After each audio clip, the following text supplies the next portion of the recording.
চারজন মিলা জঙ্গল এরিয়ায় চলে গেছে, সেখানে যে একটা ঝুপড়ি বানাইছে, নিরিবিলি একটা ঘর নির্মাণ করেছে, নফল নামাজ পড়ে পবিত্র হয়ে হয়ে কাগজ কলমে হাদিস লেখে, কিতাব লেখে। কিন্তু কয়েকদিনে কাম করণ যায়, সহায় সম্বল যা তাদের ছিল এগুলো শেষ হয়ে গেছে, খানা পিনা নাই। এবার চিন্তা করতেছে আমরা কেমনি হাদিস লিখব। পরামর্শ করে চারজন পরামর্শ করতেছে, আমরা তো মানুষ চারজন, মানুষ আছি চারজন, কিন্তু এই চারজন একসাথে কাজে যাওয়ার দরকার নাই। আমরা প্রতিদিন একজন বাজারে যাব কাজ করতে, ইনকাম করে আনবো একজন, আর খামো আমরা চারজন। একজন বাজারে কাজ করবে, তিনজন বসে বসে হাদিস লিখবে, পালা বদল করে করে কাজ করবে। প্রথম দিন যে যাবে, পরের দিন আর একজন যাবে, তারপরের দিন আর একজন যাবে, তারপরের দিন আর একজন যাবে। একজন ইনকাম করবে, বাকিরা খেদমত করবে, বাকিদের রিস্কের ইন্তজাম হয়ে যাবে। সুন্দর পরামর্শ সেটেল হয়ে গেলে এবার বলে আমরা চারজনের ভেতরে আজকে খাওন ফুরাইয়া গেছি, কালকে তাহলে কে কাজে যাবে। আমরা যদি একজন আর একজনরে বলি, তাহলে কেউ বলবো যে আমারে পাঠাইবার লেগা আমারে যাইতে কয়, তাহলে কাম করি আমরা আমাদের মধ্য থেকে একজনকে চক্ষু বেঁধে দেই, চারটার নাম কাগজে লেখে লটারি দেই, চোখ বেঁধে দিয়া তারে দিয়া কাগজ উঠে, যার নামটা কাগজে উঠব সে প্রথম দিন কাজে যাবে। তারপরের দিন তিনজনের নাম লেখে লটারি দিব, যার নাম উঠবে সে কাজে যাবে। তারপরের দিন দুইজনের নাম লেখে লটারি করব, যার নাম উঠবে সে কাজে যাবে। এভাবে লটারি দিয়ে দিয়ে আমরা চারজন 4 দিন নির্বাচন করে লই। চারজনের নাম লেখে কাগজের ভেতরে যখন লটারিটা ছাড়ছে, চারজনের ভেতর থেকে প্রথম কাগজটা যার নাম উঠেছে তার নাম হলো যুগশ্রেষ্ঠ মুহাদ্দিস মুহাম্মদ বিন নাসির রহমাতুল্লাহি আলাইহি। ওনার নাম কাগজে উঠেছে, অর্থাৎ ওনার কালকে ইনকাম করতে হবে, কালকের দিন উনি বাজারে থাকবে, বাকি তিনজন হাদিস লেখার কাজে থাকবে। নাস্তফা আম্মা বাদু ফাআউযু বিল্লাহি মিনাশ শাইতানির রাজীম। বিসমিল্লাহির রহমানির রহিম। وقال ربكم ادعوني أستجب لكم وقال النبي صلى الله عليه وسلم الدعاء مخ العبادة وقال النبي صلى الله عليه وسلم الدعاء هو العبادة أو كما قال عليه الصلاة والسلام.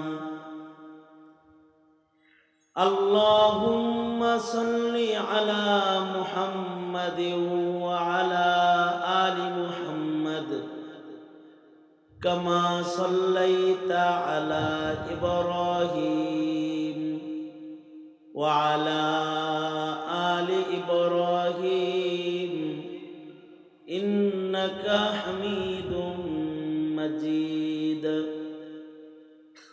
اللهم بارك على محمد وعلى آل محمد কামা বারাকতা আলা ইব্রাহিম ওয়া আলা আলি ইব্রাহিম ইন্নাকা হামিদুম মাজিদ। কিছু সময় কিছু কথা আপনাদের সামনে বলবার ইরাদায় আল্লাহর কালামের আয়াতাংশ, নবী পাকের হাদিস দুই জায়গা থেকে পেশ করেছে। এগুলোকে সামনে করে একটি সবক তাকরার করার ইরাদা রাখি। আল্লাহ তাআলা কিছু উপকারী কথা আপনাদের কানে পৌঁছাইবার তৌফিক দান করেন। আপনারা দোয়া করুন, বলুন আমিন। আমাদের মনিব মহান রব্বুল আলামিন তিনি চান আমরা যেন সব সময় আমাদের যত প্রয়োজন আছে তা তার কাছে চাই, আল্লাহর কাছেই যেন চাই। কখনো যেন আমরা মাখলুকের কাছে হাত না পাতি, মাখলুকের কাছে সওয়াল না করি, না চাই। এ কারণে আল্লাহ তাআলা আমাদেরকে দোয়া নামক প্রশস্ত এক ইবাদত আমাদেরকে আল্লাহ তাআলা দান করেছেন, যেই ইবাদতের ভেতরে তেমন কোনো শর্ত শারায়েত নাই। কিবলামুখী হয়ে দোয়া করার সুন্নত আছে, তরিকা আছে, সুন্নত। শর্ত যে অমুক জায়গায় যে দোয়া করলে দোয়া কবুল করবো, তাছাড়া করবো না, এরকম শর্ত লাগানো নাই। যেমন কেউ যদি হজ করতে চায় তাহলে তাকে মক্কায় যাইতে হয়, মক্কায় না গেলে, জায়গায় না পৌঁছলে হজ হয় না। কেউ যদি সায়েম রোজাদারের খাতায় নাম লেখাইতে চায় তাহলে রমজান মাসে তাকে পৌঁছতে হয়। কিছু কিছু ইবাদত সময়ের সাথে, কিছু কিছু ইবাদত জাগার সাথে। মাগরিবের ওক্ত আসলে মাগরিব পড়তে হয়, জোহরের ওক্ত ঢুকলে জোহর পড়তে হয়, আসরের ওক্ত ঢুকলে সময় হলে আসরের নামাজ পড়তে হয়। নামাজের নির্ধারিত সময় আছে। ইন্নাস সালাতা কানাত আলাল মুমিনিনা কিতাবাম মাওকুতা। কিন্তু দোয়া এটা এমন এক ইবাদত, একটু কমায় দিতে বলেন। দোয়া এটা এমন এক ইবাদত যে ইবাদতের এরকম কোন জটিল কোন শর্ত নাই। বরঞ্চ কেউ যদি মনে মনে দোয়া করে, হাত তোলে নাই, তাও কবুল হয়ে যায়। যদি কেবলামুখী না থাকে, যেদিকে তাকায় আছে ওইদিকে দোয়া করলেও দোয়া কবুল হয়ে যায়। নামাজ পড়তে কিবলামুখী হইতে হয়, দোয়া যে কোনো দিকে মুখ ফিরাও করা যায়।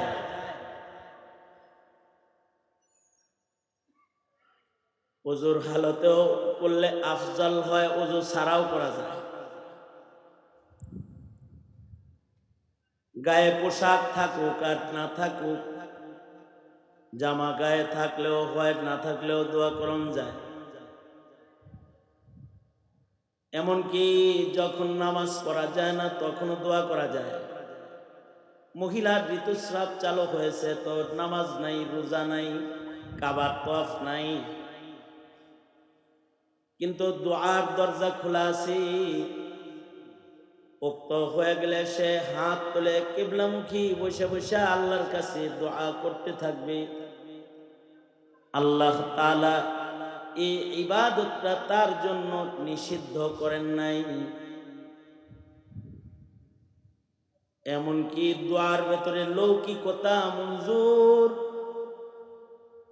লৌকিকতা সহ নামাজ পড়লে নামাজ হয় না, লৌকিকতা সহ হজ করলে হজ হয় না। কিন্তু কান্না আসে না, বান ধরে কামলেও আল্লাহ বান্দার প্রতি দয়াদ্র হয়ে যায়। দিল শক্ত, চোখে পানি নাই, মুখ বাঁকা করলেও মহান আল্লাহ বান্দার উপরে খুশি হয়ে যায়। আশ্চর্য যে সকল ইবাদতের ভেতরে দুআর অবস্থান এত শক্ত। আল্লাহর রাসূল বলেন মুখুল ইবাদা, হার ইবাদতের ভেতরে দুআর অবস্থান অনেক আলী শান। আবার এটা একটা মুস্তাকিল ইবাদত। নির্ধারিত সময় রাখেন নাই, নির্ধারিত জায়গা রাখেন নাই। বান্দার যখন লাগবে তখন দোয়া করবে, যা লাগবে তা চাইবে আল্লাহ পাকের কাছে, মহান আল্লাহ বান্দাকে দিবে। আল্লাহু আকবার জোরে করে বলেন। সময়ের কোনো শর্ত নাই। দিনের আলোয় কিছু দরকার, চাও। রাতের আধারে কিছু দরকার, চাও। মরুভূমির পরে রয়েছ, তখন দরকার, চাও। মসজিদে যেতে না, মরুভূমিতে চাইতে ধরো দিব। পানির উপরে আছো, সেখানেও চাও, দিব। যখন যে কাজ করো ওই সময় একটু দোয়া পড়ো। এই কারণে নবীর হার আমলের আগে দোয়া আছে। একেবারে ইস্তেনজা থেকে শুরু করে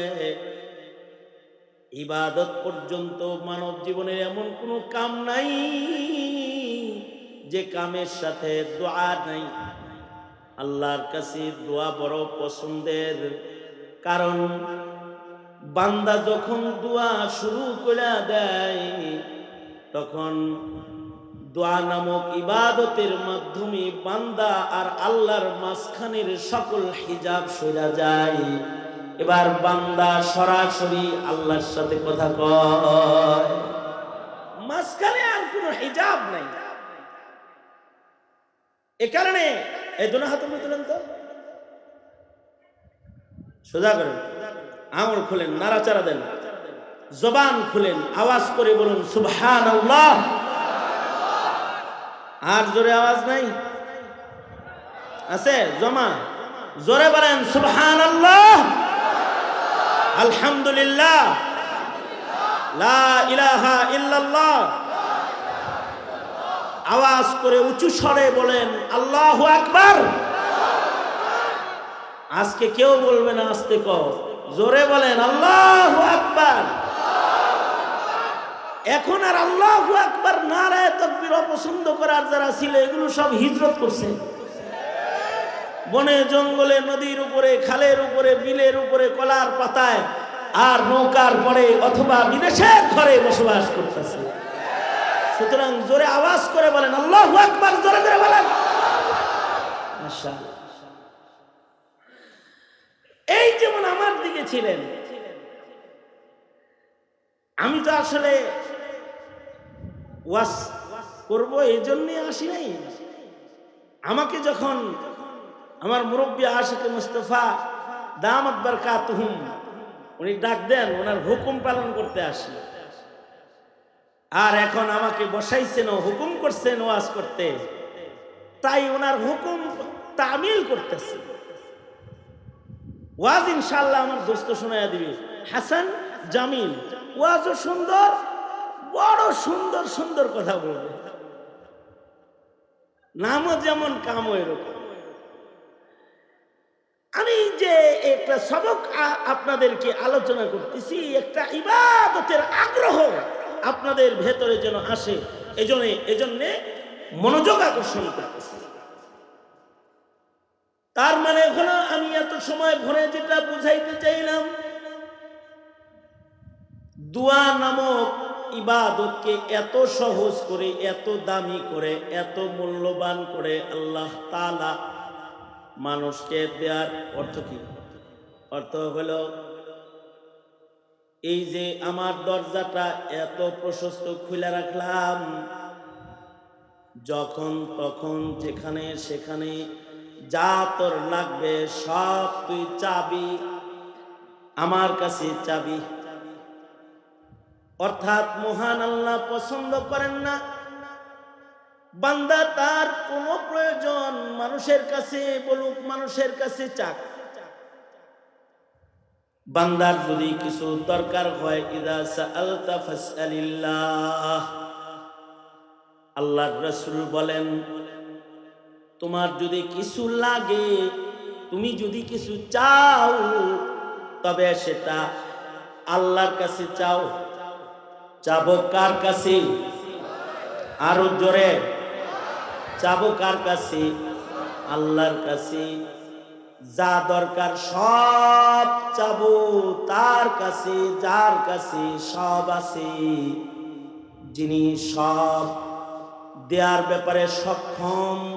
আওয়াজ করে জোরে বলেন তিনি কে? আল্লাহ পাক সব দিতে সক্ষম, আল্লাহর কাছে সব আছে।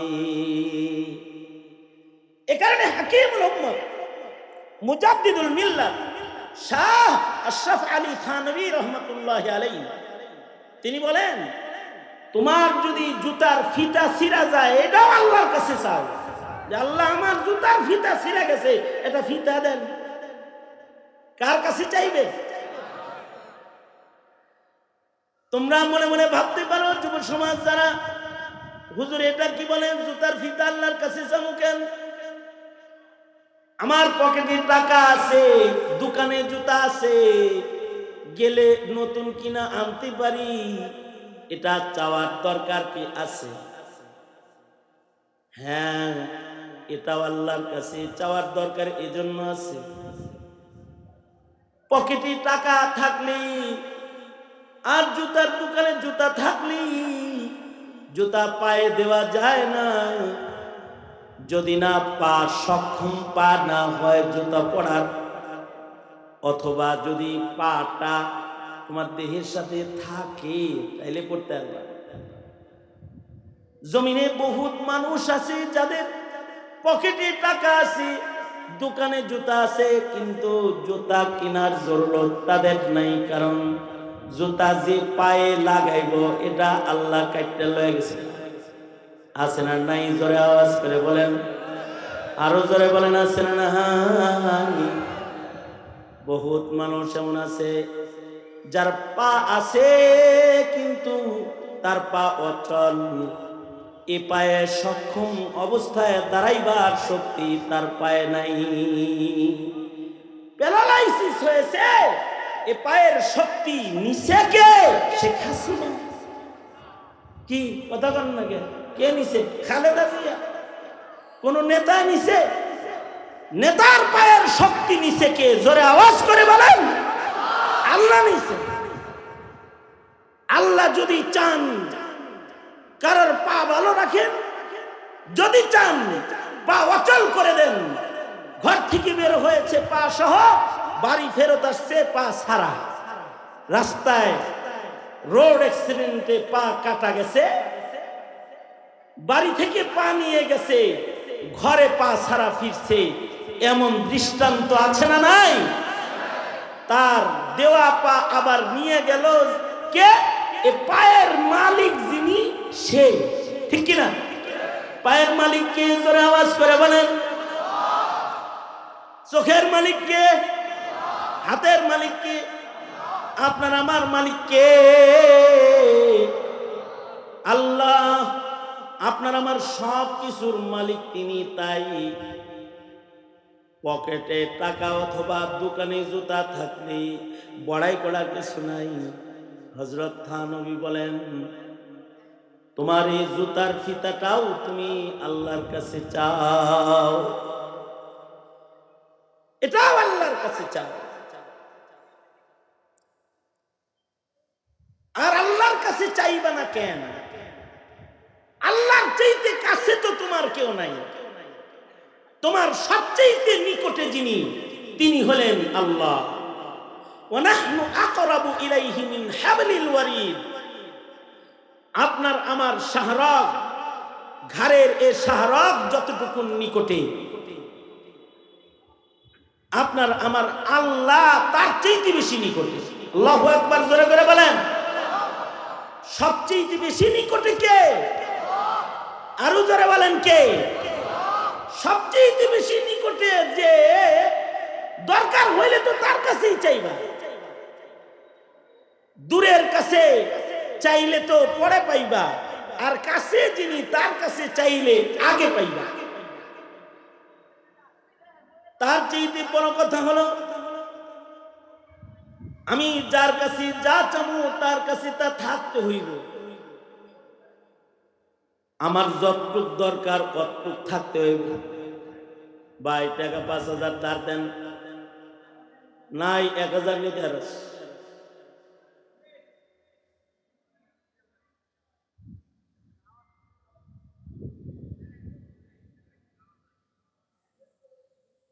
তুই যা চাইছস তা দেওয়ার নাই, অথবা আছে কিন্তু ভাঙতি নাই, অথবা আছে কিন্তু সাথে নাই। সাথে লয়ে লয়ে ঘুরি নাকি যে এখন দিব। আমি বাসা থেকে বের হয়েছি, পরিচিত এক ভিক্ষুক আমাকে এসে বলে, হুজুর 500 দেন, 500। আমারে চিনে, আমিও ওরা চিনি। আমি বললাম 500 নাই। ইন্নালিল্লাহ, আপনার কাছে 500 টাকা নাই। আমি বললাম 1 টাকাও নাই। নিতে পারো তাহলে আমার সাথে একটু সামনে চলো, আমার মাদ্রাসায় চলো। আপাতত জামা যেটা পড়ছি, মানি ব্যাগ পকেটে নাই। মানি আছে কিন্তু মানি ব্যাগ সাথে নাই। এমন কোন দুর্বলতা মহান আল্লাহর নাই, বান্দা চাইবো আর আল্লাহ বলবো সাথে নাই, অথবা বান্দা চাইবো আর আল্লাহ বলবে ভাঙতি নাই, অথবা চাইবে আর বলবে দোস্ত এইটা চাইস না, এইটা চাইস না, এইটা আমার একটাই, এই জিনিসটা আমার দিবি কিন্তু না না না, এইটা ছাড়া বাকি যা চান সব দিবি। এইটা দেওয়ার কায়দা নাই। এমন কোন অক্ষমতা, এমন কোন প্রতিবন্ধকতা, এমন কোন অযোগ্যতা একজনের নাই। তিনি কে? বুঝা থাকলে বলেন কে কে কে?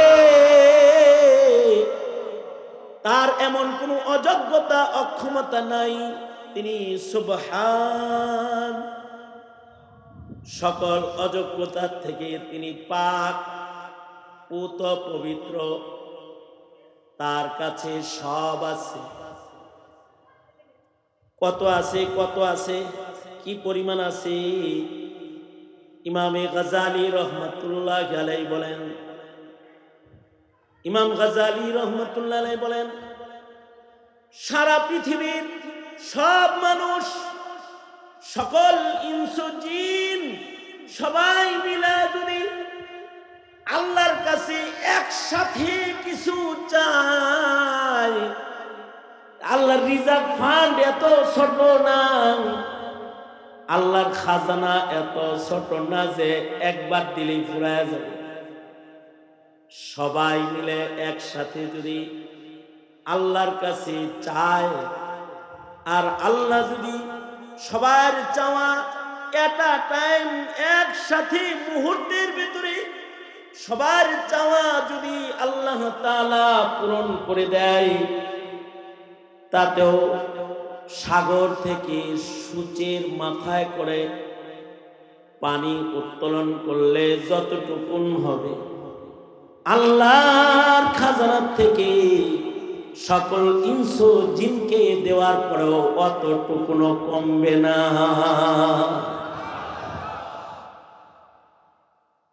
চেয়ারম্যান সাহেবের বাজেট ফেল, যা বাজেট ছিল শেষ। এমপি সাহেবের বাজেট ফেল,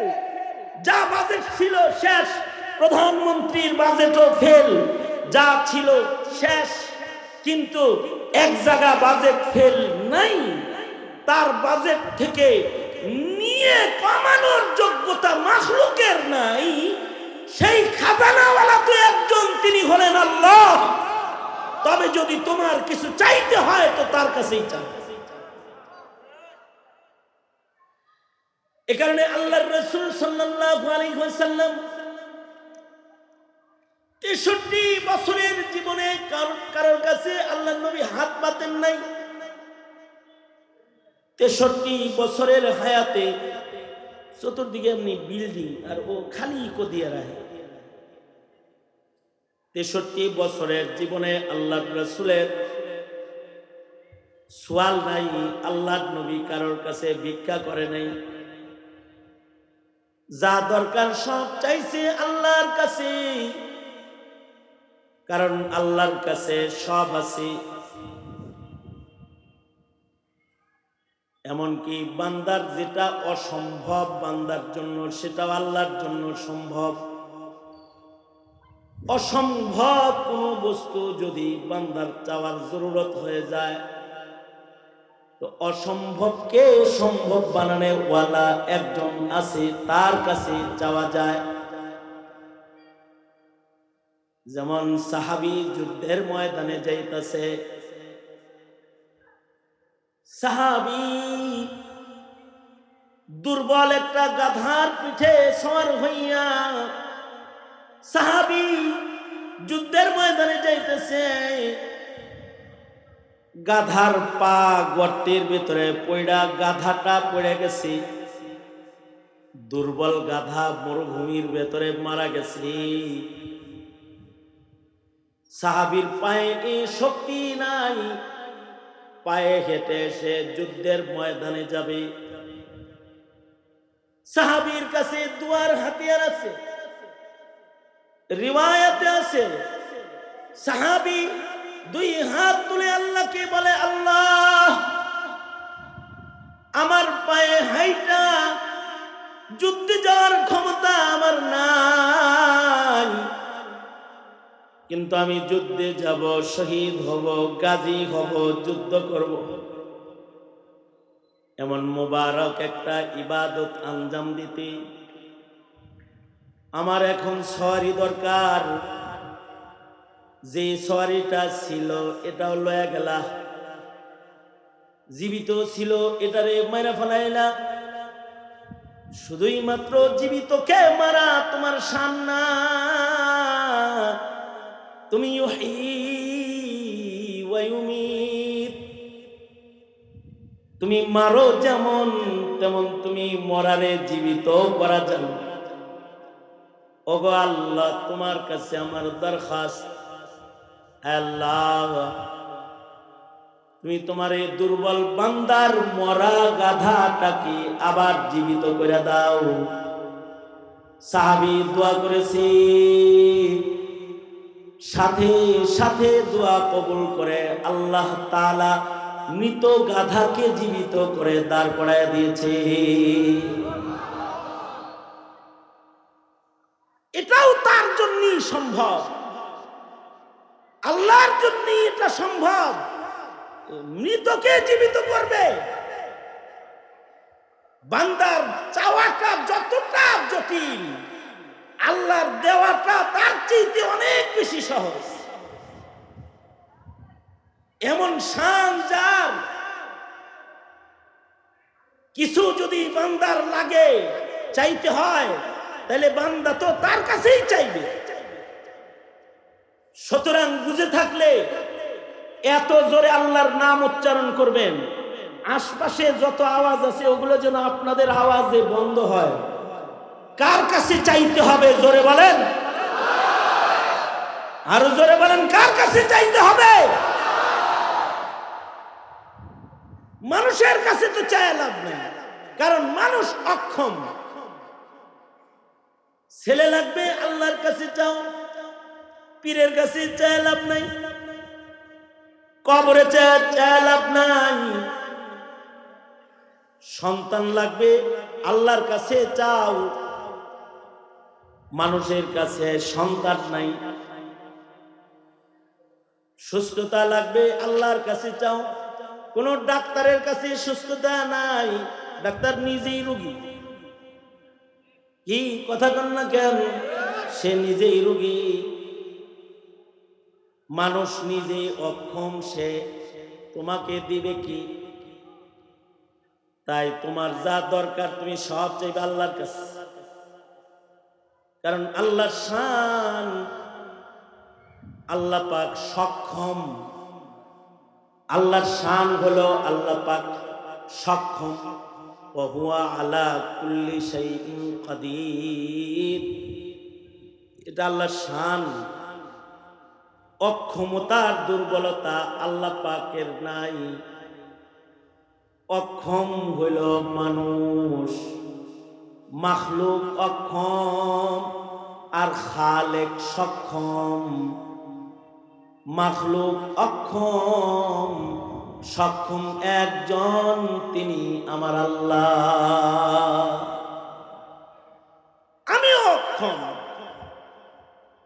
ক্ষণে ক্ষণে আমাকে অক্ষমতা গ্রাস করে, ওয়াজ করার শক্তি হারায় ফেলি, মনে চায় বলি, কিন্তু অক্ষমতা আমাকে গ্রাস করে। আপনিও অক্ষম, যত মানুষ এখানে আছে সবাই অক্ষম। সক্ষম একমাত্র একজন, একজন শুধু সক্ষম। শেখ হাসিনা দেশের প্রধান হয়ে 16টি বছর পর্যন্ত রাজত্ব করল, তারপরেও অক্ষম রাজত্ব, সক্ষম না। অক্ষমতা এত যে নিজে রান্না করলো, মাছগুলো খাবে, খেতে পারলো না, উড়াল দিয়ে চলে গেল। ছাত্ররা যায় মাছগুলো খেয়ে ফেলল। অক্ষম। ডক্টর ইউনূস সাহেব বর্তমান যে দেশের প্রধান হয়েছে, সক্ষম নয়, অক্ষম। কারণ যে কোনো সময় যে কোনো ভুলের খেসারতে মুহূর্তের ভেতরে উড়াল দেওয়া লাগতে পারে, উড়াল দেওয়া লাগতে পারে। অক্ষম। আমেরিকার প্রেসিডেন্ট অক্ষম, রাশিয়ার প্রেসিডেন্ট অক্ষম, মোদি দাদু অক্ষম, দাদু অক্ষম, যা আছে সব অক্ষম। আওয়াজ করে মুসলমানের আওয়াজে, মুজাহিদের আওয়াজে বলেন, সক্ষম একমাত্র কে?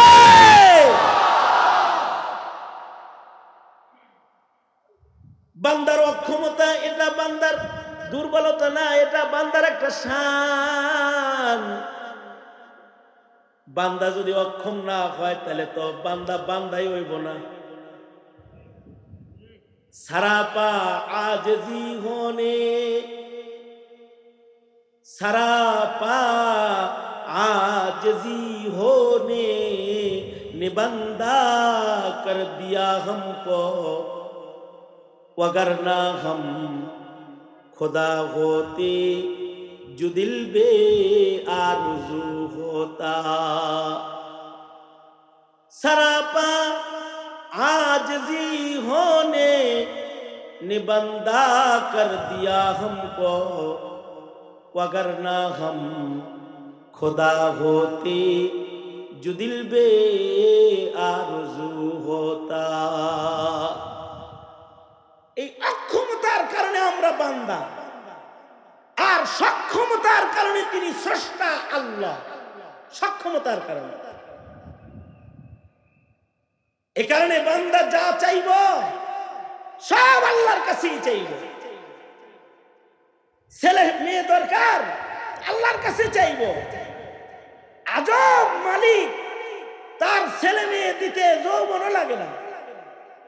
হযরত জাকারিয়া সন্তান চায় আল্লাহর কাছে, বউ হলো বন্দা বুড়ি আর নিজে হলো বুড়া, যৌবন নাই, কিন্তু এমন একজনের কাছে চাইছে সন্তান, যার সন্তান দিতে যৌবনও লাগে না মাঝখানে।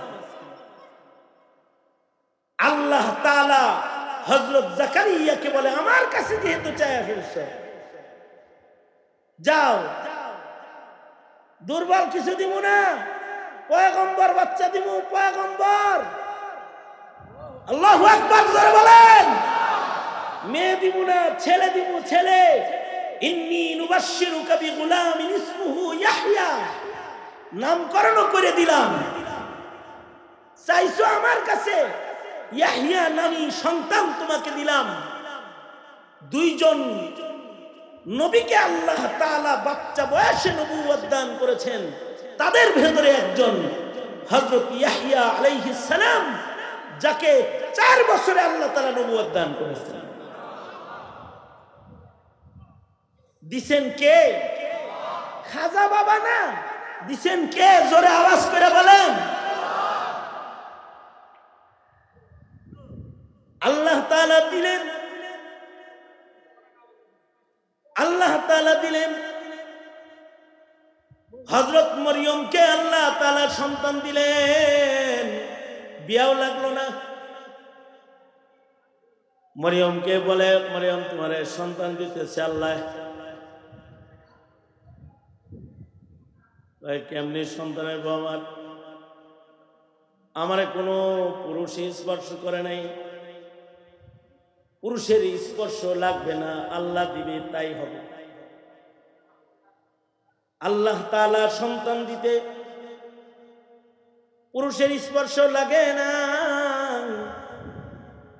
ঈসা আলাইহিস সালাতু ওয়াস সালাম মায়ের পেটে চলে আসছেন, মহিলাকে পুরুষের স্পর্শ ব্যতিরেকে সন্তান দিল কে? আল্লাহ তাআলা পুরুষের স্পর্শ ব্যতিরেকে তার বান্দিকে সন্তান দিলেন। শুধু এতটুকুন করেন নাই, মায়ের কোলে আবার সন্তানকে কথাও বলাইছেন। আল্লাহ পাক আল্লাহর কুদরত জাহির করেছেন। বাচ্চা কথা বলেছে মায়ের পেট থেকে বাইরে, ছোট বাচ্চা কথা কয়, কারণ সব আল্লাহ পাকের কুদরত আর শান। আল্লাহর জন্য কোনো অসম্ভব কিছু নাই। বাপ সারা বাচ্চা দিতে যেমন সক্ষম, বাচ্চারে আবার কথা বলাইতেও সক্ষম। কাদরে কুদরত দারি हर चे खाही आकुनी कादरे कुदरत तुदारी हर चे खाही आकुनी मुर्दरा तू जान बख्शी जिंदरा बेजाकुनी मरे जा মানুষকেও আবার জীবিত করেন।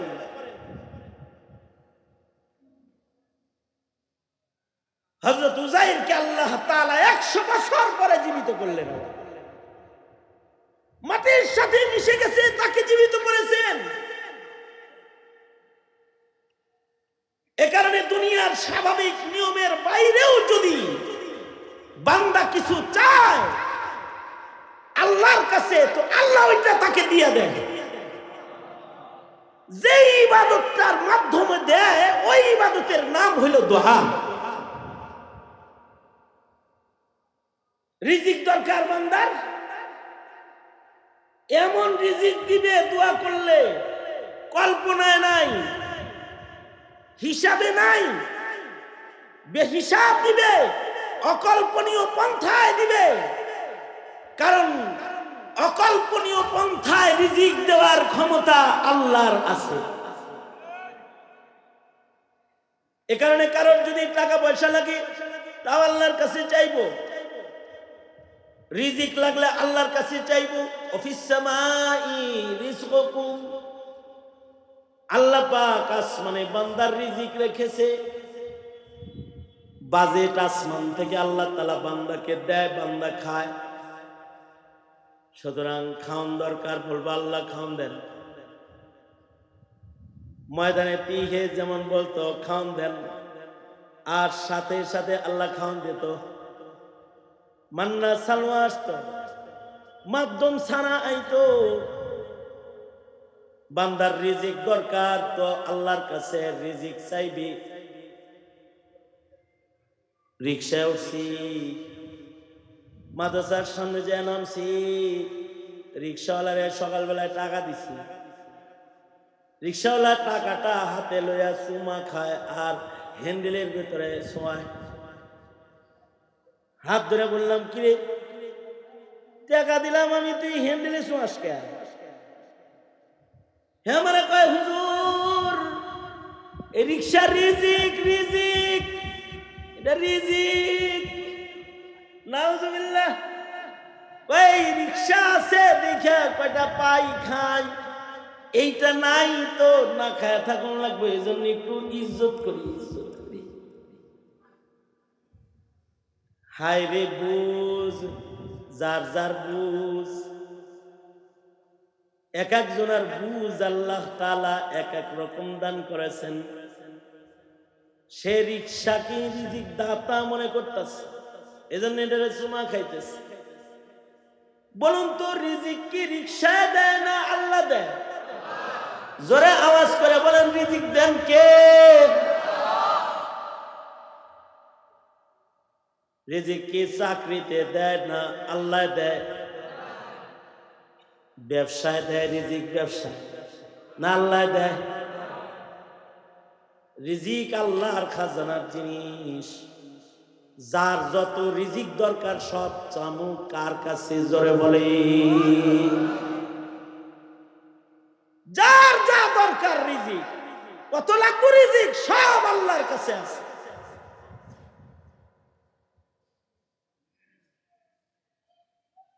কেউ যদি আল্লাহর খাঁটি পেয়ারা মুত্তাকি বান্দা হয় তো আল্লাহ পাক বান্দাকে এমন রাস্তায় রিজিক দান করে যে বান্দা কল্পনাও করে না যে এই পথে রিজিক আসতে পারে।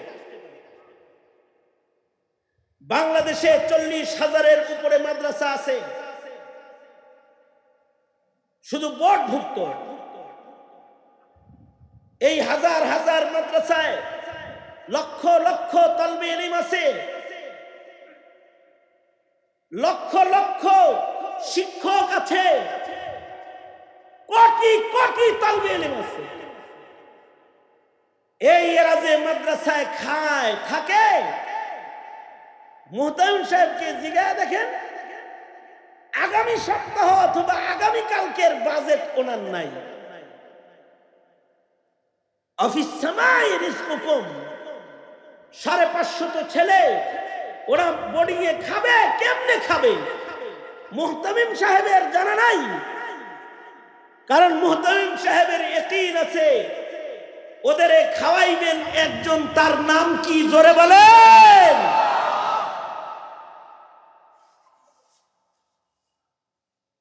কোটি কোটি আলেম উলামা যা আছে, এরা যে লেখাপড়া করে, এবার কোটা আন্দোলনের ভাও নাই। কারণ এবার সার্টিফিকেট কোনো কোটায় কাম দিব না, নামে মাত্র একটা মূলা ধরায় দিচ্ছে। স্বীকৃতি, স্বীকৃতির নামে সনদের বিকৃতি, এমন বিকৃতি যে এই সনদের কোনো পাওয়ার নাই। এই সনদ দিয়ে চাকরি হইতেছে না, এই সনদের কার্যকারিতা নাই। ওরা মনে করে মৌলবীরা খুব দুঃখে আছে। আরে মৌলবীরা তো মুত্তাকি। ইন্নামা ইয়াখশাল্লাহা মিন ইবাদিহিল উলামা ওয়া মান ইয়াত্তাকিল্লাহ ইয়াজআল লাহু মাখরাজা ওয়া ইয়ারযুকুহু মিন হাইসু লা ইয়াহতাসিব। যারা মুত্তাকি হবে তাদের আল্লাহ তাআলা গায়েব খাজানা থেকে এমন পন্থায় রিজিক দিবে যে বান্দার হিসাব নাই, কল্পনাও বান্দা করে নাই। এমন পন্থায় আল্লাহ তাআলা বান্দাকে রিজিক দান করবে।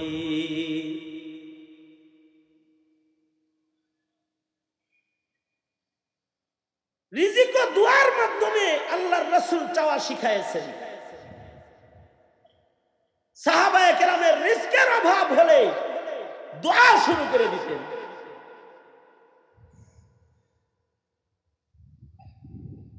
যে কথাটা বলার মাধ্যমে আমি আমার আলোচনার ইতি টানব, সেটা হলো পূর্বের যুগের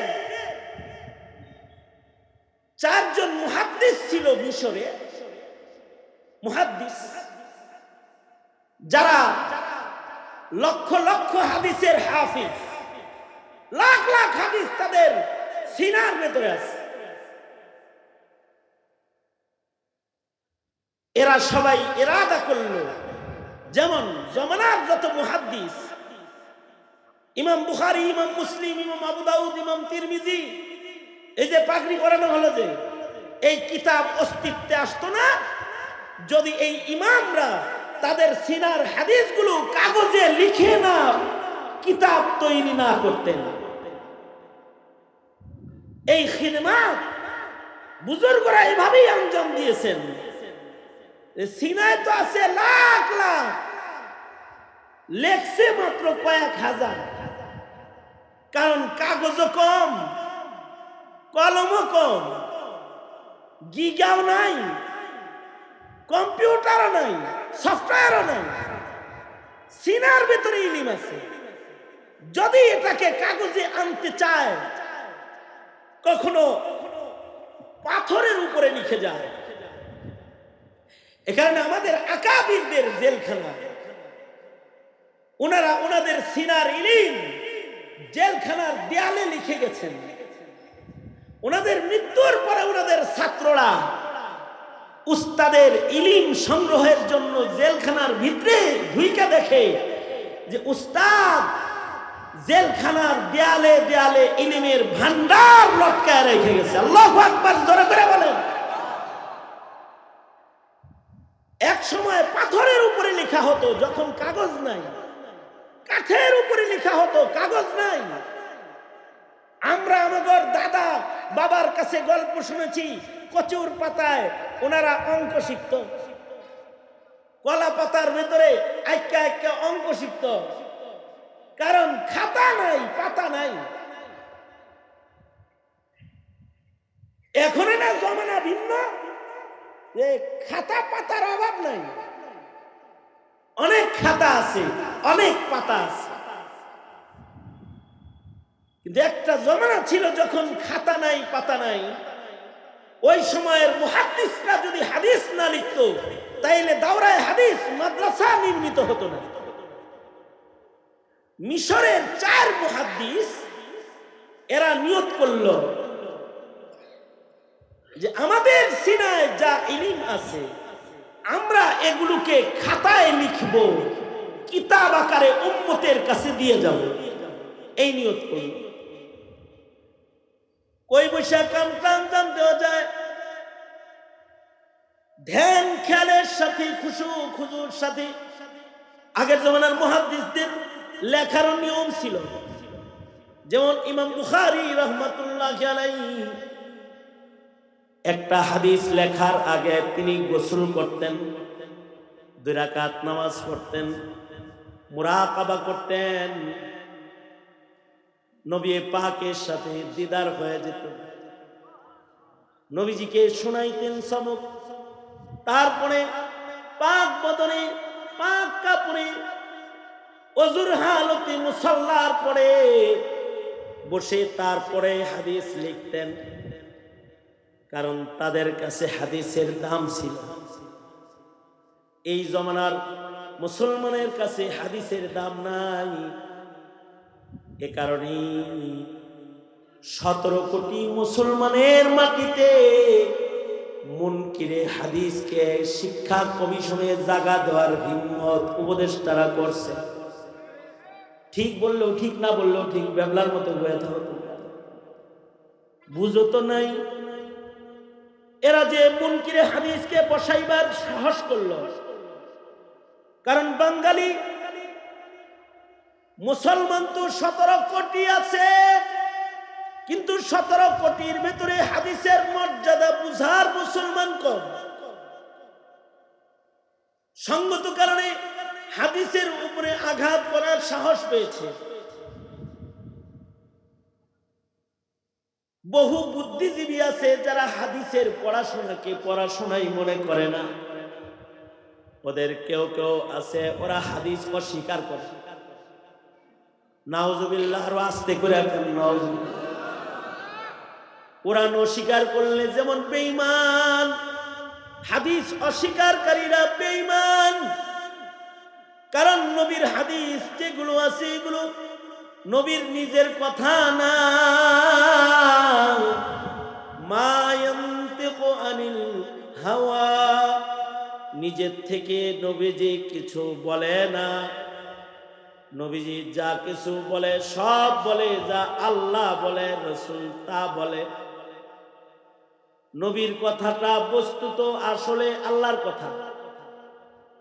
তাহলে নবীর কথা অস্বীকার করা মানে আল্লাহর কথা অস্বীকার করা। কিন্তু আগের জমানার মানুষের হাদিসের বড় সম্মান। কেমনে হাদিস লিখবে? 4 জন মিলা জঙ্গল এরিয়ায় চলে গেছে, সেখানে যে একটা ঝুপড়ি বানাইছে, নিরিবিলি একটা ঘর নির্মাণ করেছে, নফল নামাজ পড়ে পবিত্র হয়ে হয়ে কাগজ কলমে হাদিস লেখে, কিতাব লেখে। কিন্তু কয়দিনে কাম করণ যায়। সহায় সম্বল যা তাদের ছিল এগুলো শেষ হয়ে গেছে, খানা পিনা নাই। এবার চিন্তা করতেছে আমরা কেমনি হাদিস লিখব। পরামর্শ করে 4 জন পরামর্শ করতেছে।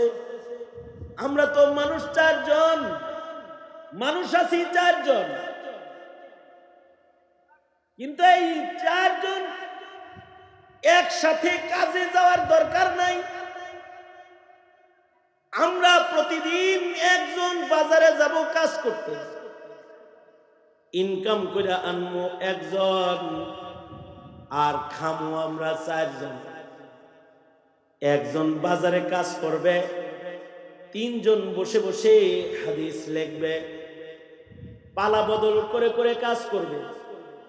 প্রথম দিন যে যাবে, পরের দিন আরেকজন যাবে, তারপরের দিন আরেকজন যাবে, তারপরের দিন আরেকজন যাবে। একজন ইনকাম করবে, বাকিরা খেদমত করবে, বাকিদের রিস্কের ইন্তজাম হয়ে যাবে। সুন্দর পরামর্শ সেটেল হয়ে গেলে এবার বলে আমরা 4 জনের ভেতরে আজকে খাওন ফুরাইয়া গেছে, কালকে তাহলে কে কাজে যাবে। আমরা যদি একজন আর একজনের বলি তাহলে কেউ বলবো যে আমারে পাঠাইবার লেগা আমারে যাইতে কয়। তাহলে কাম করি, আমরা আমাদের মধ্য থেকে একজনকে চক্ষু বেঁধে দেই, 4টার নাম কাগজে লিখে লটারি দেই, চোখ বেঁধে দিয়া তারে দিয়া কাগজ উঠাই। যার নামটা কাগজে উঠব সে প্রথম দিন কাজে যাবে। তারপরের দিন 3 জনের নাম লিখে লটারি দিব। যার নাম উঠবে সে কাজে যাবে। তারপরের দিন 2 জনের নাম লিখে লটারি করব। যার নাম উঠবে সে কাজে যাবে। এভাবে লটারি দিয়ে দিয়ে আমরা 4 জন 4 দিন নির্বাচন করে লই। 4 জনের নাম লেখে কাগজের ভেতরে যখন লটারিটা ছাড়ছে, 4 জনের ভেতর থেকে প্রথম কাগজটা যার নাম উঠেছে তার নাম হলো যুগশ্রেষ্ঠ মুহাদ্দিস মুহাম্মদ বিন নাসির রাহমাতুল্লাহি আলাইহি। ওনার নাম কাগজে উঠেছে, অর্থাৎ ওনার কালকে ইনকাম করতে হবে। কালকের দিন উনি বাজারে থাকবে, বাকি 3 জন হাদিস লেখার কাজে থাকবে। মুহাম্মদ বিন নাসির চিন্তা করতেছেন বাজারে গেলেই তার ইনকাম হয় না। যদি মহাজন ভালো পাওয়া যায় তাহলে অল্প কাজে মায়না বেশি। মহাজন যদি হয় ভালো, কাজ করবে কম কিন্তু মায়না পাবে বেশি। আর যদি বখিল মার্কা কেউ হয়, আর যদি শেষরা হয়, তাইলে সারাদিন কাজ করায় বলবে আজকে টাকা নাই, কালকে নিস। যদি এরকম শেষরার কাছে পড়ি, আর যদি বাজার থেকে কোনো খাবার কিনে ঘরে ফিরতে না পারি, তাহলে নবীর নায়েব মুহাদ্দিসরা ক্ষুধার যন্ত্রণায় কষ্ট করবে। রাতের বেলায় সবাই তো ঘুমাইছে, কিন্তু মুহাম্মদ বিন নাসির তিনি নামাজে দাঁড়ায় গেলেন, সালাতুল হাজত পড়লেন, আল্লাহর কাছে রিজিক চাইলেন এবং আল্লাহকে বললেন, আল্লাহ আমার কাজকে তুমি সহজ করে দাও, আমার ভাইদের রিজিকের ইন্তজাম করো, আমাদের রিজিক দাও আল্লাহ, সহজ পন্থায় রিজিক তুমি আমাদেরকে দান করো। দোয়া করেছে, নামাজ পড়ে সালাতুল হাজত পড়ে দোয়া করে তারপরে ঘুমাইছে। সকাল বেলায় যখন ইশরাকের নামাজ পড়ে, তিনজন কাজে লাগবে, হাদিস লেখার কাজ। তিনজনে বলে, মুহাম্মদ তুমি যাও, বাজারে চলে যাও, তুমি ইনকাম করে নিয়ে আসো, আর আমরা হাদিস লিখতে থাকি। মুহাম্মদ বিন নাসির বের হয়ে গেছে। আশ্চর্য, কিছু দূর যাওয়ার পরে দেখি একটা কাফেলা উটের পিঠে খাবার ভর্তি কইরা এই জঙ্গলের দিকে আসতেছে। সামনে মুখোমুখি হয়ে গেলে সালাম কালাম হয়। কাফেলার সর্দার যিনি, তিনি নেমে এসে বলে, এই তোমার নাম কি? আমার নাম মুহাম্মদ বিন নাসির। আরে আমি তো তোমারই খুঁজতেছি, তোমার সাথী আরো তিনটা মুহাম্মদ নামের মুহাদ্দিস আছে, হেরা কই? তারা ওই ঝুপড়ি ঘরে নবীর হাদিস লেখে, চলো আমাকে তাদের কাছে নিকটে নিয়ে চলো, তুমিও চলো। নিয়ে যাবো, ভালো কথা, আপনি কে, কোত্থেকে এসেছেন? আগন্তক বলে, আমি এই মিশরের বাদশাহ আহমদ, আমি মিশরের শাসক বাদশাহ। রাতের বেলায় সাইয়্যিদুল মুরসালিন রাহমাতুল লিল আলামিন নবী আসে, আর রাসূল আরবি এসে বলে, এই আহমদ, মিশরের বাদশাহ তুই, আর তোর মিশরে আমার হাদিসের খেদমতকারী চার মুহাদ্দিস বসে বসে কাজ করে, ওদের টাকা পয়সা নাই, ওরা হাদিস লেখা বাদ দিয়ে একজন আজকে বাজারে বের হয়েছে কামলা দেওয়ার জন্য। বাদশাহ আহমদ, শোনো, আমার নায়েব যদি বাজারে কাজ করে আর তুমি যদি রাজপ্রাসাদে থাকো, আদালতে কিবরিয়াতে কিন্তু এর জন্য তোমার হিসাব দেওয়া লাগবে।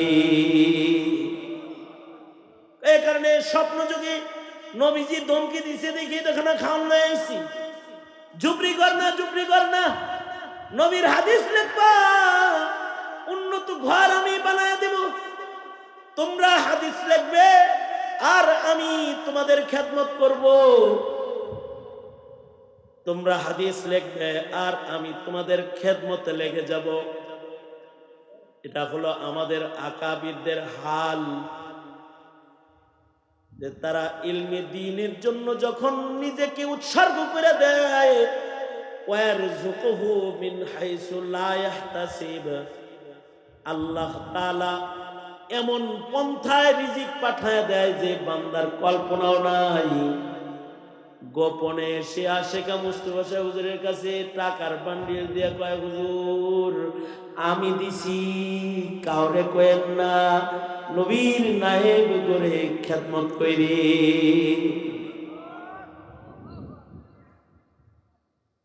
ওয়ারযুকুহু মিন হাইসু লা ইয়াহতাসিব, আল্লাহ পাক যখন খাজানার দুয়ার খুলে তখন এভাবে এভাবেই খুলে। সুতরাং যদি কিছু চাইতে হয় তাহলে চাইবা কার কাছে? রিজিক চাবো কার কাছে? জোরে আওয়াজ করে বলেন, আল্লাহর কাছে। হ্যাঁ, চাকরি আছে, ব্যবসা আছে, দোকানদারি আছে, তারপরেও আমার ব্যবসা আমাকে রিজিক দিবে না আল্লাহ যদি বরকত না দেয়। ঠিক কিনা? আমার দোকানে কাস্টমার আসবে না মহান আল্লাহ যদি বরকত না দান করে, না পাঠান, আসবে না। একই বাজারে মুদি দোকানদার, একজন দোকানদারি করে গেনা, সে দোকানদারি করে মাশাআল্লাহ সফল হয়ে গেছে, আর আরেকজন দোকানদারি করতেই আছে আর সুদের বোঝা লইতেই আছে। হেও ব্যবসা করলো, হেও ব্যবসা করলো, হে দোকানদারি করে গেনা রইল, সে দোকানদারি করে সুদের বোঝা বড় করলো। তার মানে হলো তার দোকানে রিজিক পাঠাইলো একজন, আর ওর দোকান থেকে রিজিক সরাইলো একজন। বলুন তো পর্দার অন্তরালের সেই দাতা মালিকটার নাম কি? জোরে আওয়াজ করে বলেন। সুতরাং ইজা সাআলতা ফাসআলিল্লাহ, তোমার যা দরকার হয়, তুমি যা চাইবা সব চাইবা আল্লাহর কাছে, ইনশাআল্লাহ